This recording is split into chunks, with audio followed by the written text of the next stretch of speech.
Hello and welcome to Fiction Fans, a podcast where we read books and other words too.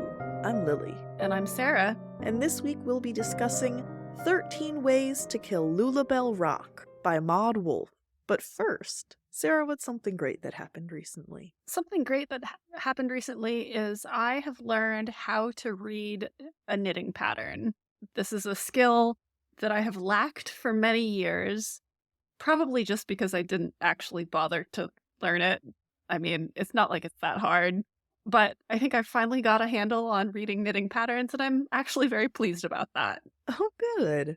There was a dramatic pause when you said, I have finally learned to read. And I was like, is this going to be the great reveal? Yes, this has been a sham podcast all along. It's true. I've hired someone else to do the reading and tell me what to say up until now. Twist. Surprise. My good thing, I have to say, sometimes this question feels very silly, and then sometimes I have a week like this week where I'm like, oh shit, what is something good that happened? Do good things happen? But yes, good things do happen. We painted our bathroom this weekend. What color did you paint your bathroom? Well, I call it gray, but Daniel calls it blue, so I don't know. Somewhere in that gray-blue spectrum, okay.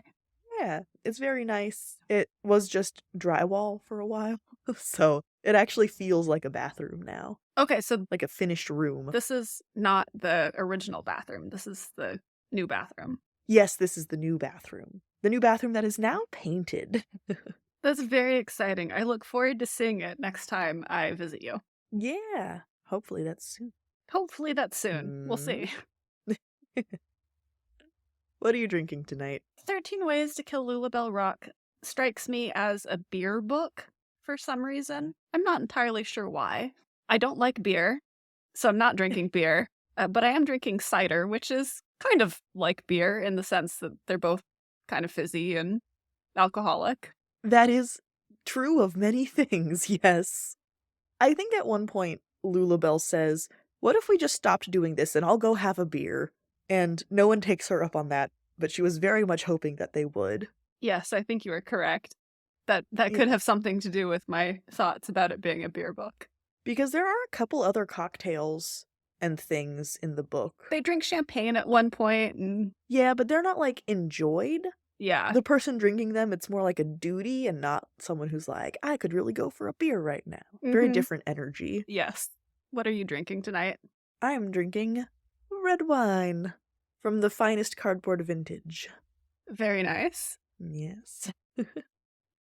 Other than our topic at hand, have you read anything good lately? I've read a lot of knitting patterns. Does that count? Kind of. Are there any plot twists? There's yarn twists. There you go. I've not actually been doing a lot of reading because I've been doing a lot of knitting instead. And there's only so much time in the day, so it's generally either knit or read. I guess I could knit and listen to audiobooks. Haven't done that. I've been knitting and watching Gardener's World. I was gonna say, I really like crocheting while something's on TV, but I can't just crochet. Yeah, I mean, that's the same for me with knitting, which is why I might actually try audiobooks. Gasp. Shock. I know. Do you know how to read? Wait. We already agreed that I don't. Well, I just learned. But yeah, so I haven't actually been doing a lot of proper reading. I started Ophelia in the Underworld by Stephen Howard. It's a collection of short stories. The first one's definitely horror. Is the collection itself considered horror? I don't remember.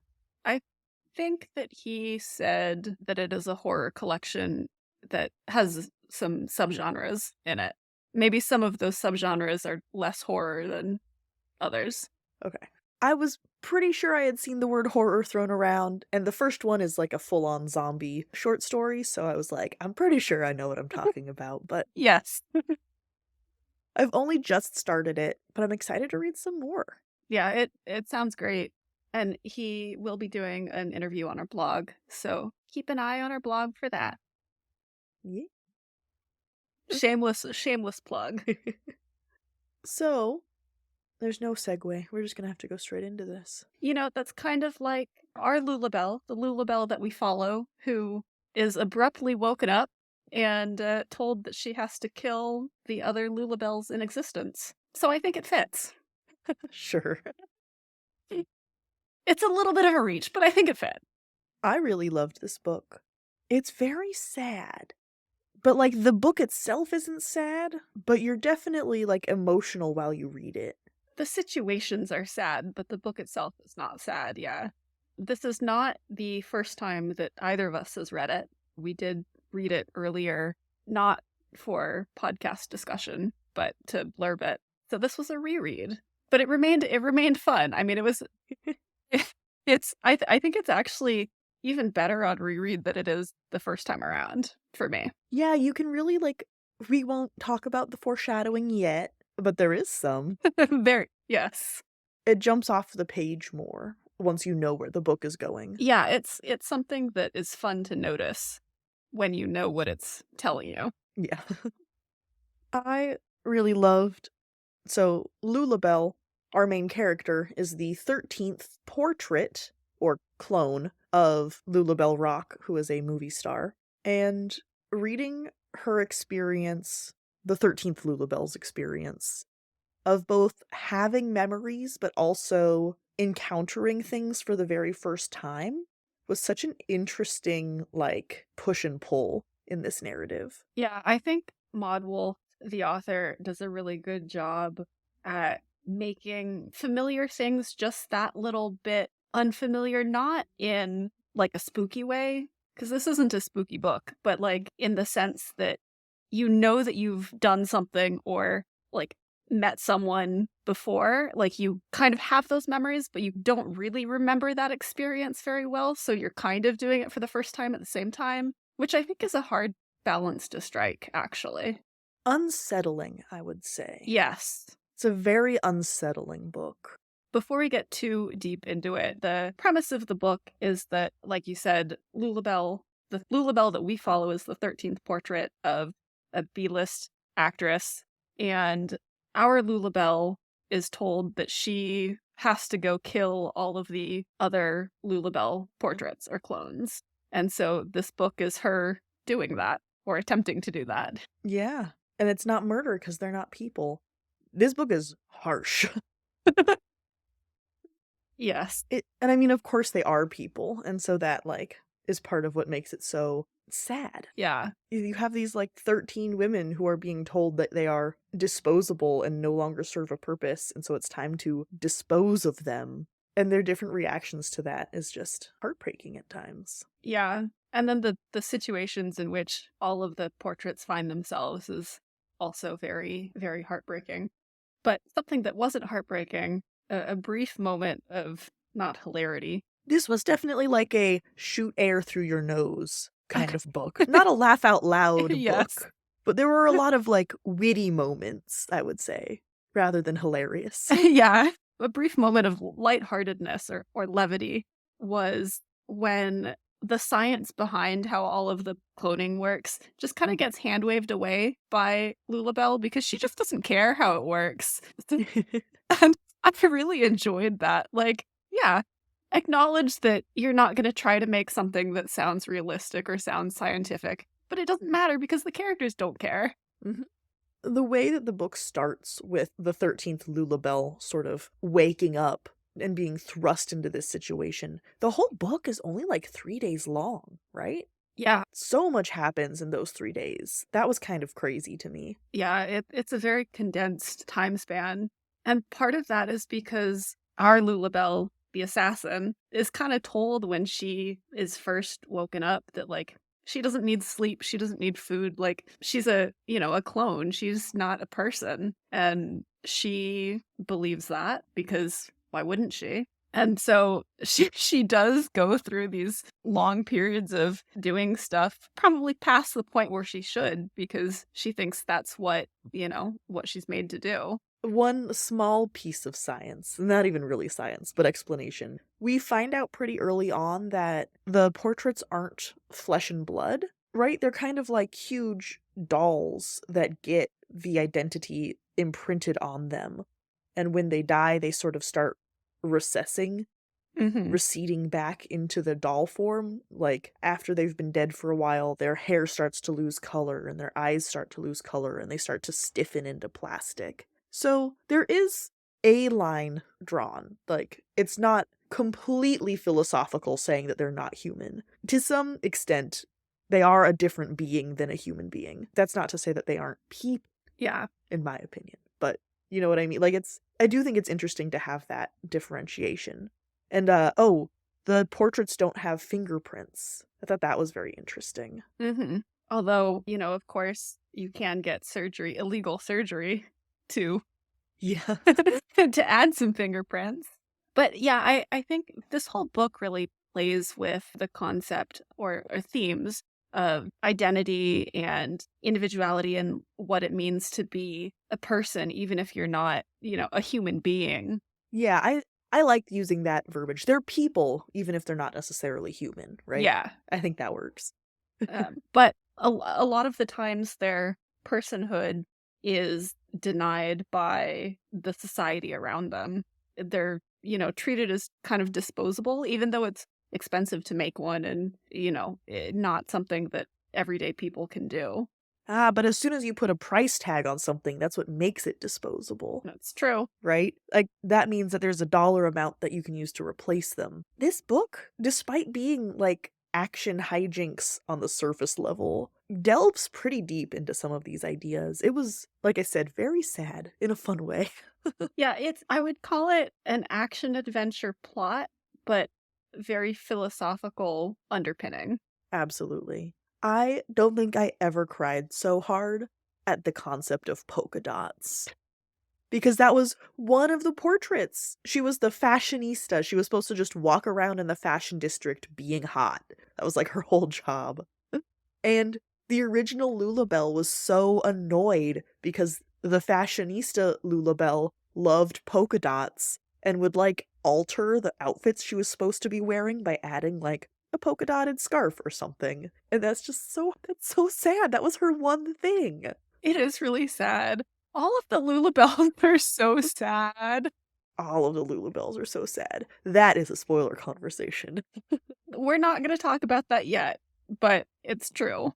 So, beyond identity and individuality, this book also has a lot of conversation around the idea of purpose, because each of the portraits is made for something, but they are either comforted by that or tortured by it, depending on each individual portrait, because of course, they're all different people. One of them was created for the purposes of tax evasion, and she hates that. She doesn't have anything she's supposed to do. All she's supposed to do is exist, and that torments her. Whereas the party girl portrait wants to do literally anything but party. But she can't, because her purpose is a prison for her. And so maybe existence is just pain. I don't know. I'm pretty sure that the party girl says something to that effect. Let me see if I can find. She talks about her view on life, and it's so depressing. This is the saddest non-tragedy I've ever read. So she's talking about, stopping, having a break. And she says, I've tried rest, she says. It's just one long nap in a hotel room.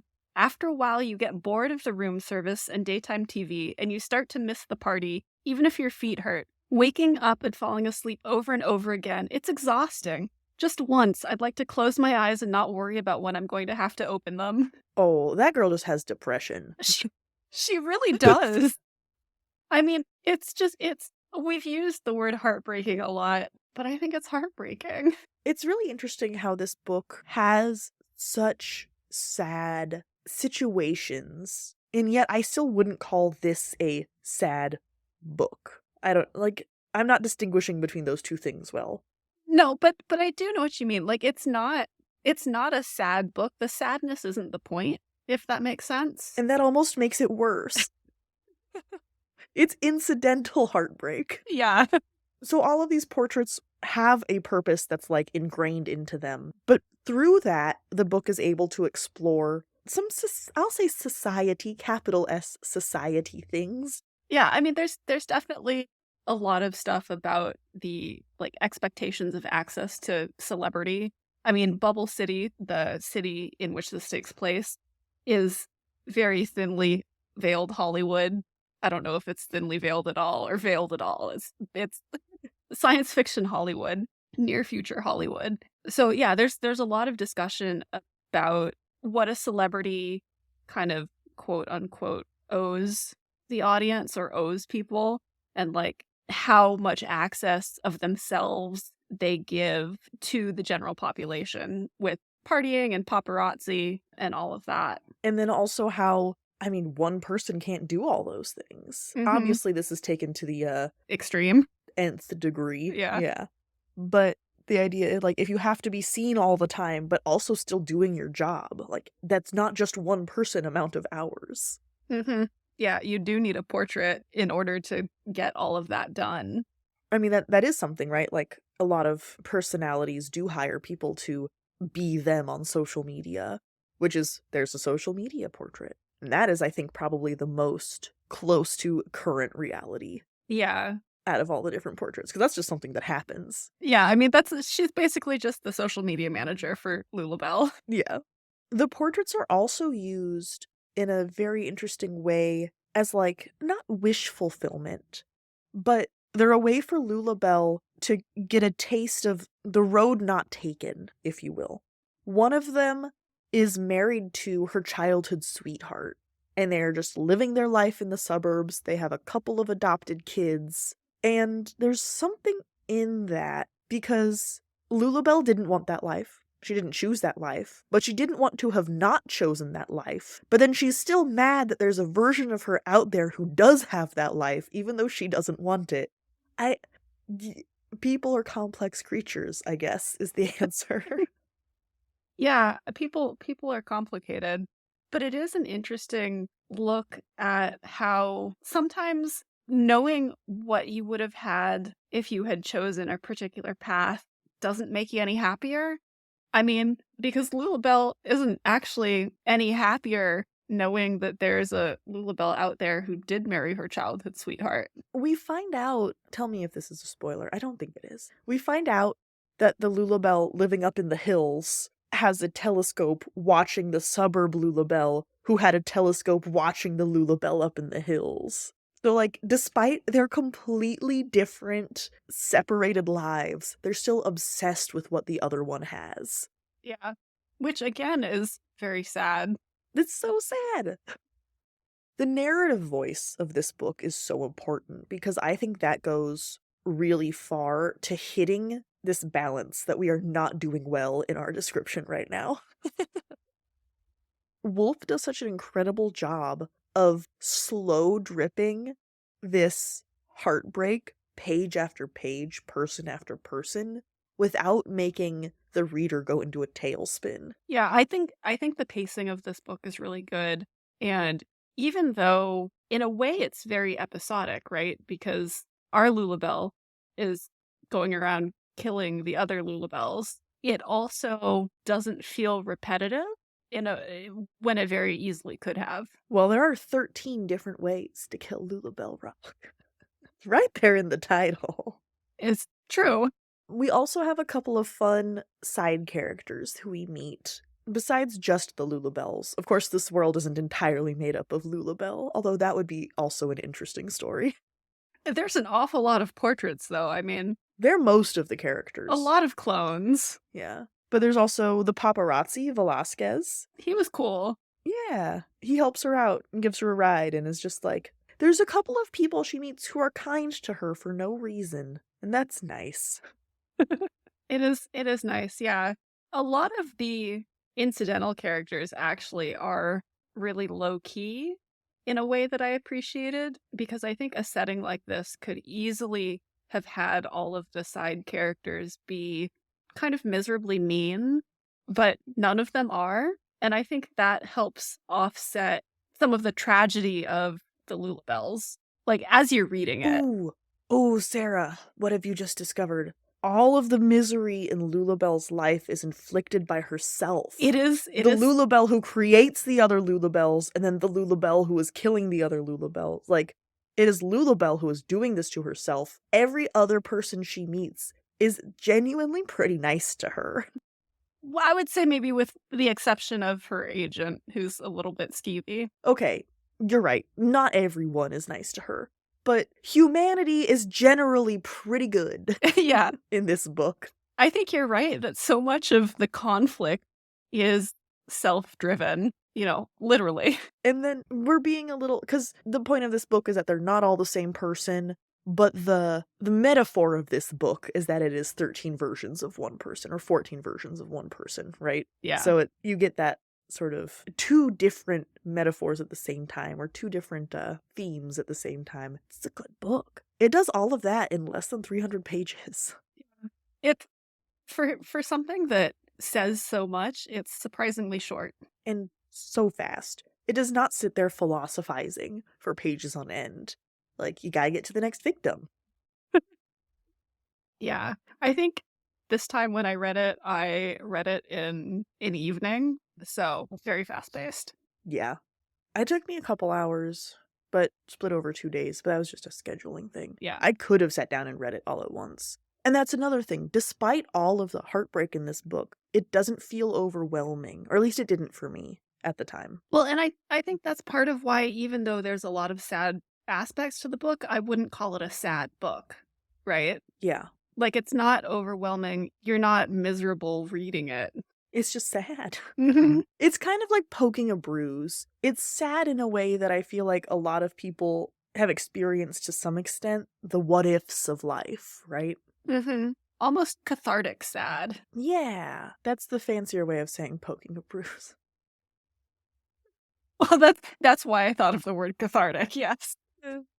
All right, so we've talked a hell of a lot about the first maybe 20% of this novel, but we gotta get to the rest of it. We do, but before we do, we haven't actually finished our conversation about great side characters because we haven't mentioned Simon. We don't even find out his name until the end. Is that a spoiler? His name is Simon, everyone. Now you know. Oops, should have been behind that spoiler tag. I don't actually think that's a spoiler. No. He's the goth kid that Lulabelle, he's hitchhiking to Bubble City, and Lulabelle gives him a ride at the very, very beginning of the book. And he shows up a couple of times, and he's going to Bubble City to learn magic. He's just really sweet. I liked him a lot. Yeah. Very earnest. Yes, he is very earnest. I think that's a good way of describing him. And genuine. And it's a really nice foil, especially for early Assassin Lulabelle, because she is, at this point, entirely consumed by her mission, has no concept of her own personhood. And there's this kid who's like, yeah, I'm gonna go learn magic in the big city. They deeply affect each other without really interacting that much. Yes. In a way that, there are people that you meet that, like, stick with you. And it was good.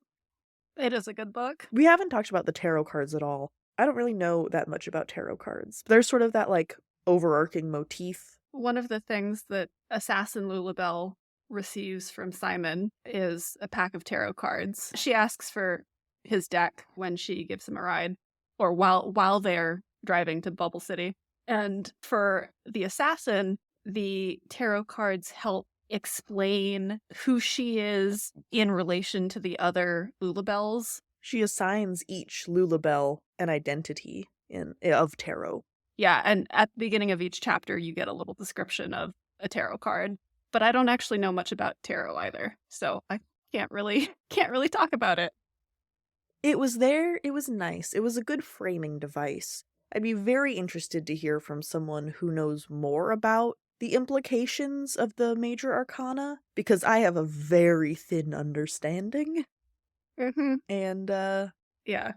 But it didn't affect my reading of the book, I would say that. Like, I was still able to fully enjoy it. I know what tarot cards are. I think everything that you need to know about tarot cards for this book is explained in the text. Okay, Sarah, we need to get to the spoiler section. But before we do, who should read this book? You should read this book if you are looking for a near-future sci-fi that discusses the themes of celebrity and identity and personhood. To avoid spoilers, skip to 45:25.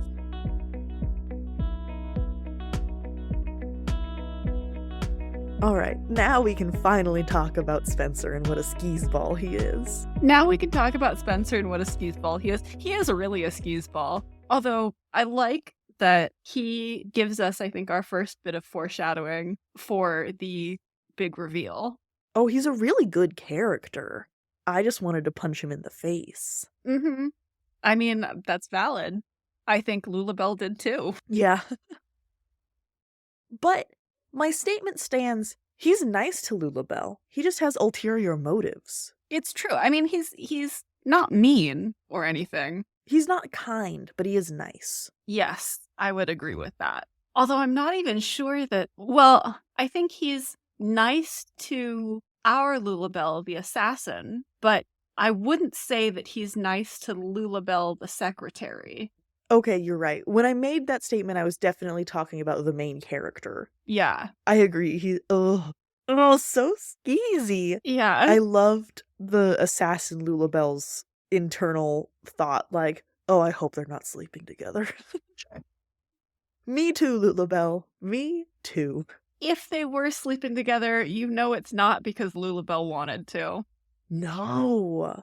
And even if they're not sleeping together, you know he's still creepy and gross to her. Yeah. And so dismissive. This manager has one of the portraits as his secretary. Like, the power... Ugh. Yeah, the power dynamics there are skeevy. How could the movie star Lulabelle Rock ever take him seriously, knowing he has basically constructed a sex doll of her and employed her? Like, gross. Yeah, I mean, I kind of got the feeling that he was the architect of her career in a sense. Not that she couldn't have gotten there on her own, because I do think that Lulabelle was talented. I mean, not that we ever see her, but like, I think she genuinely had talent. But so often, I think that celebrities rise because a manager scouts them when they're young. And that's kind of the vibe that I got here. Well, Spencer certainly thinks so. Spencer certainly thinks so. But it kind of felt like if Lulabelle exerted herself, she could have done better. But she's still in that mindset where she thinks that she does kind of need him to manage her career. I could see that. Well, and at this point, he has orchestrated this whole portrait scheme because we're in the spoiler section now and we can talk about it. Except, I feel like it needs more gravitas than just using it to bitch about Spencer. But the really big twist, the really, really big twist, is, yes, that the original Lulabelle is not actually the original Lulabelle. She is, in fact, the first portrait. And I think that's really why she's still stuck with Spencer. Yeah, I mean, there's definitely that too. But she has the surgery for the fingerprints. Like, I think she seems, from this reading, to be convincing enough that she could have gotten another manager if she wanted. True. So there's something going on with Mitosis, who is the company that is creating the portraits. They have trackers in all the portraits. They definitely feel like a sort of secret organization. Shady overlord? Yeah. I was gonna say Blue Sun from Firefly, but that was a weird reference that's not helpful to most people. And I'm sure there's some weird deal, and Spencer being involved is probably like a clincher. I would believe that. But we're making guesses. None of this is on the page. Yeah, we don't actually get that much about Mitosis, or even Spencer, to be perfectly honest. We know that he forces his Lulabelle portrait to dye her hair red to be his secretary, which is, there's something so gross about that. It's so controlling, right? Like, you are just here for me to look at. But that's flipped, because then the secretary Lulabelle has the most agency of all of the portraits, ignoring the portrait who's now the original Lulabelle. She has her hands in everything. The secretary knows the most, and I don't necessarily think that she has the most, well, not in her day-to-day life, but with the portraits, she's the one who sends the email out to warn everyone that the assassin Lulabelle is coming. Like, that's a fucking power move. She makes the assassin Lulabelle wait while she sends that email. Oh, so good. That was something that was so incredible on a reread. Like, knowing. Yeah. Because in the moment, you're just like, oh, the secretary is like, "Oh, I'll be with you in just a moment. I have to finish sending this email." And you think she has no idea, but she knew Yeah, she's just, the first time you read it, you're like, she's just being diligent. She wants Mhm. to finish her work because she doesn't want to leave things in the lurch. Like many women, she is conditioned to be over helpful, right? But no. She knew she was about to be murdered, so she sends this email to all of the other because of course she's keeping tabs on all of them. Spencer thinks he's the mastermind, but clearly the secretary Lulabelle had a lot going on. Maybe not with movie star Lulabelle's career, but with the actual machinations, right? I think she had the most information. Yes. And she deployed it to great effect. Yes. And then before she like sends this email and is like, "Okay, you can kill me now." And what was her last request? "Don't leave me here." Oh, "Don't leave my body with him," which is also like really dark. Yes. Yes, Really it is. dark. Yes, it is. She asks to be brought somewhere nice, which is like, oh my god. Oh, so it's so sad. Yeah. Yeah, it's really sad. I mean, so much of this book deals with characters who are in very sad positions, as we've talked about it at length. Yeah. I mean, on some level, this book is about young women making the most of their shit deal. Yeah. Just, in a sci-fi way. Another little small bit of foreshadowing that hints at the big reveal that I really enjoyed on a reread is the assassin is talking with the original Lulabelle, the first Lulabelle that we meet, that we think at this point we think is the original. The movie star. The movie star, yeah. And they've been or the movie star has been drinking or had a couple of drinks. And they get real close, and Lulabelle, the assassin, comments, "It's strange because even this close, I can't smell the alcohol on her breath because, the portraits metabolize things differently. It doesn't affect them the same way that it affects human beings." And they don't have to breathe. And they don't have to breathe, yeah. And I definitely didn't pick up on that the first time. I didn't even pick up that in your note here. The significance, yeah. Oh man, Sarah, I thought your note was about the artist mixing a cocktail for the assassin, Oh. and the artist drugs her and knocks her out, and we find out later, like, "I was gonna kill you," but they end up falling in love. It's great. We haven't even talked about the love story in this book. But I was like, "Oh, not smelling alcohol." Yeah, because it was actually, like, to knock her out. It was actually poisoned. No. No. I was way off. Yeah, something else entirely. Damn. So there are all of these little hints that, maybe you could pick up on the first time. I certainly didn't, but that you definitely pick up on the second time when you know what's coming, that make me appreciate this book even more as a reread. And then, of course, there's the obvious. I mean, I was gonna say from page 1, but you have it right here. It's page 7. Yes. We have the ice cream question. Yeah, that's has a payoff that I really appreciate because the Viking, the bodyguard that the movie star sends with the assassin or hands off the assassin to at the very beginning, tells her to, on her way to Bubble City, to stop at this diner and taste the ice cream flavors that are there and tell him what her favorite was. And it turns out that he is trying to make her aware of her individuality and her personhood. And so there's a really lovely payoff there that lasts throughout the book, I think. It comes up a couple of times too. Yeah. Right? It's like it's planted and you're like, "Hey, that's suspicious." And then through quite a bit of the book, we see mitosis using pick a color to determine if portraits have developed personhood and now have a favorite color as a trick question. So if they think about it too hard, they know that this portrait needs to be like decommissioned. So then you're like, "Oh no, the Viking is a bad guy. Like he's also trying to trick her." Then you find out, no, he was trying to nudge her towards individuality. Yeah, he's one of those characters where originally you're kind of like, "Oh, I think you're going to turn out to be a bad dude." And then no, he's actually a really nice guy because so many of the problems in this book are, as we talked about, Lulabelle caused. Yeah. He is following his orders. I mean, his literal job. He's doing his job as decreed by the movie star. And then at a very critical moment of the book is just like, hey, my shift's over. And I love that kind of, you know, weaponized competence, right? You're great until you're off the clock, and then it doesn't matter. Not my problem. Yeah. And more Uh, people should have that division between work and free time. he even says, this is me practicing work-life balance or something to that Yes. effect. So good. Okay, there was something about this world that we have not talked about because it doesn't have anything to do with portraits.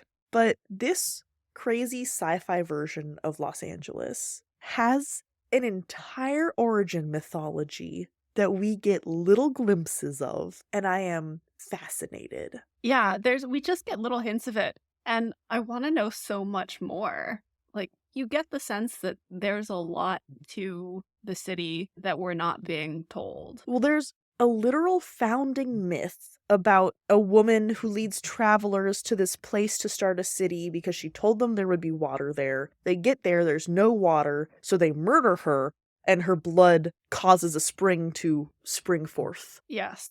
Then like something about they cut her into pieces, and she's the saint of travelers and fools, and the city isn't actually called Bubble City. There's a different name on the maps that we never find out. Yeah.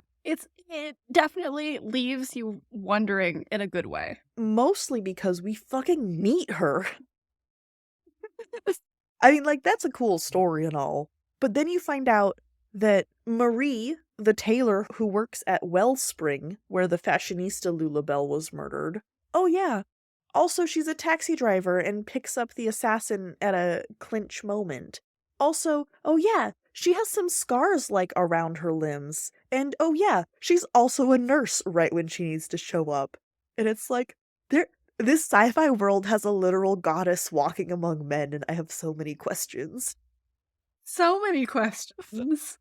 It's a really nice I do think it's firmly a sci-fi novel, but it has some really nice touches of fantasy, like the dream walking where Lulabelle the assassin meets Simon in her dreams. And I definitely, when we first meet Simon, I thought that he was just kind of faking it, like magic in the real world. Oh, he's getting scammed. Some guy Yeah. was like, Yeah. come to LA and pay me money and I'll teach you magic. Like, oh, Yeah.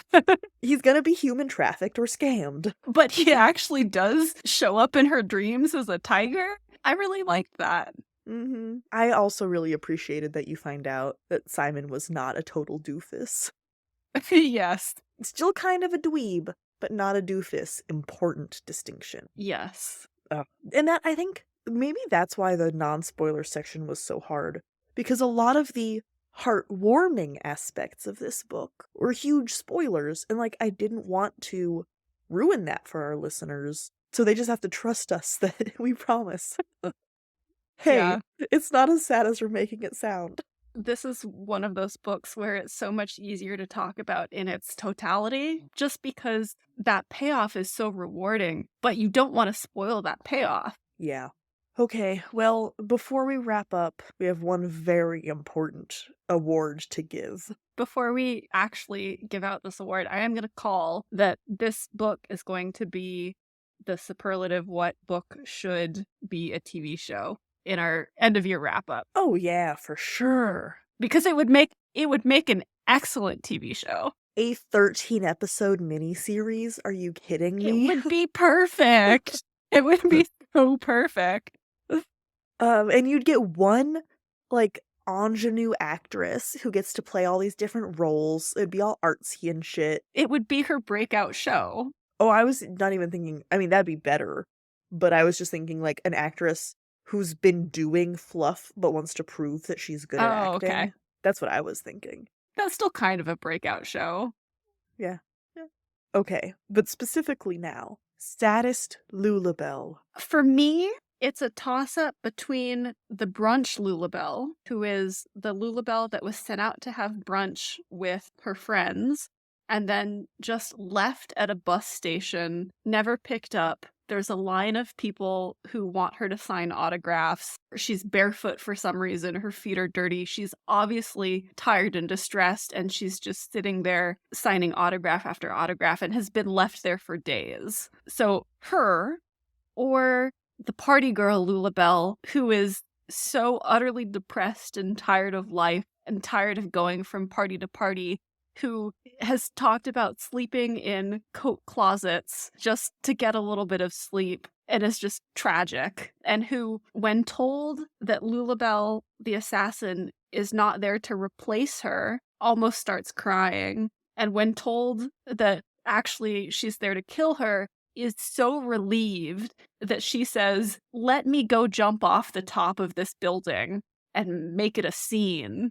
Those are good contenders, I agree. The Forgotten Brunch Lulabelle is obviously the saddest because Jesus, I just called her an it. Like, right there you go. Her situation is just so, there's nothing. She is so dismissed. And she's also the first Lulabelle who gets killed. And as the series progresses, we spend more and more time with the Lulabelles who are the next target. But she's killed, like, there's no thought to her, right? Mhm. Like, there was very little thought put into her creation. There's not a lot of thought put into her death. And that's just sad. Absolutely. Party Girl Lulabelle is so sad clinically. Yes. That girl needs a therapist. I would argue that many of them need a therapist, but yes. Oh, well, they all. Lulabelle needs a therapist. Otherwise, why would she make 13 of herself and then start killing each other? Yes. I would like to throw out Prudence. She is the housewife, suburbia Lulabelle, married to the childhood sweetheart. Her death is the saddest because she had children. She had a life, and they theoretically did not know she was a portrait. I don't necessarily think that her death is the saddest, but I agree that it has the biggest impact on everyone around her because, yeah, they think that she is the original and that the movie star is the portrait. Mm-hmm. And she very clearly does not want to die. Oh, yeah. She fights back, which, every time one of the portraits fought back, I was just like, thank God.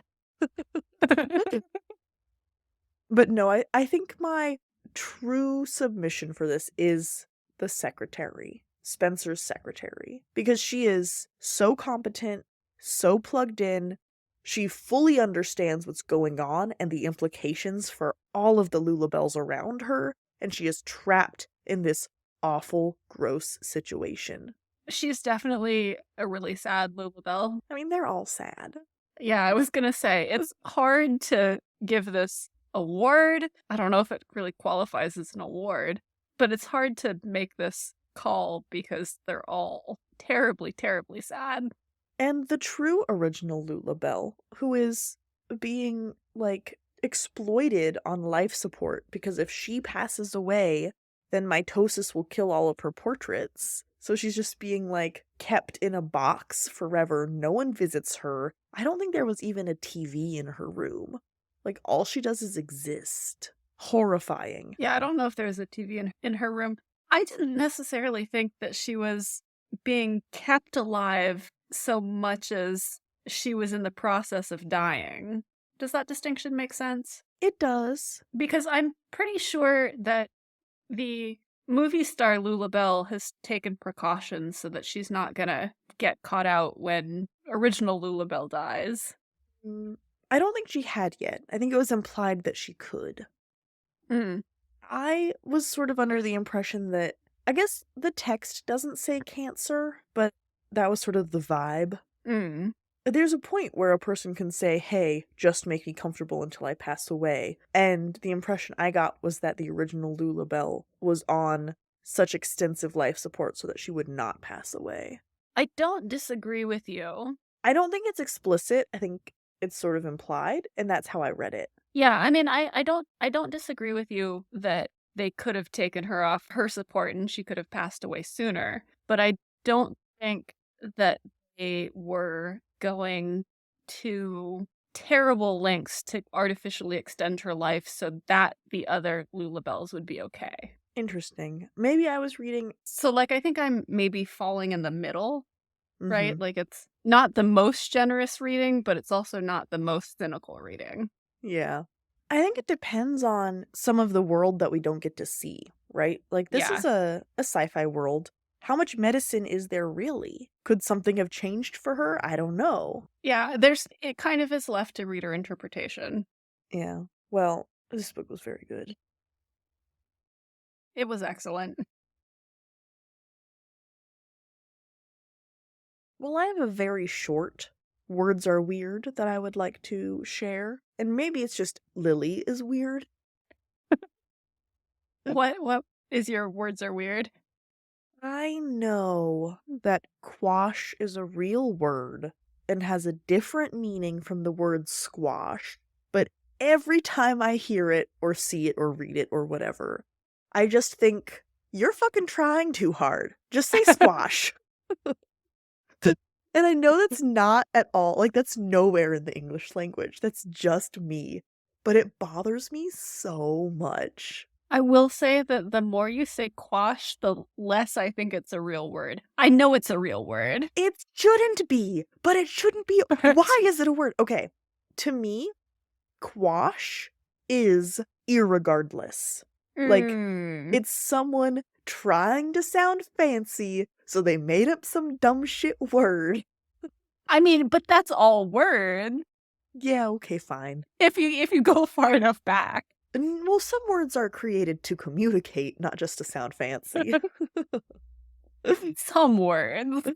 But it like, functionally, you could even put squash into most sentences. "Oh, I would like to squash that idea." It works fine. Why do you need your fancy pants version? Is it really fancy if it has less letters? It's fancy because it's different. Okay. She's not like other words. I'll give you that.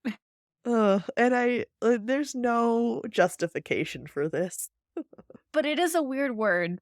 I agree. It's a weird word. And you never know how words are going to, like, tick someone off the wrong way, even if you use one that's perfectly appropriate for what you're trying to say.